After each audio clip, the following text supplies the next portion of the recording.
যেই ঘাসগুলোর একটা মাত্র কাটিং, যেমন এইটার একটা মাত্র কাটিং, একটা চোখ আছে, দক্ষিণ দিকে দিয়ে এইভাবে এই পর্যন্ত পুঁতে দিলে এই শিকড়গুলো হয়ে যাবে, আর এই একটাই হবে, আর নাই।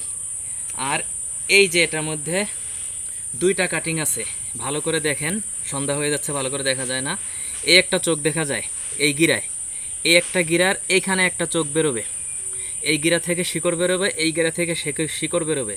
এখন এটাকে যদি এরকমভাবে দেই, অর্থাৎ এই দুইটা দিয়া এরকমভাবে দেই, অথবা একাই এরকমভাবে দেই, তাহলে এটায় মাটি পাবে, এটা অনেক উপরে থেকে শুকিয়ে যাবে, মরে যাবে, এটাই ঘাসটা হবে, এটাই হবে না। আর এভাবে শোয়াই দিলে এখানে শিকড় আসবে, কুশিও গজাবে, এখানেও শিকড় আসবে, এই মুখটা থেকে ঘাস হবে। অর্থাৎ এটা যদি শোয়ায় মাটিতে দেওয়া হয়, হালকা একটু মাটি দিয়ে ঢেকে দিলে দুইটা হবে, আর এরকম করে দিলে একটা হবে, একটা মরবে।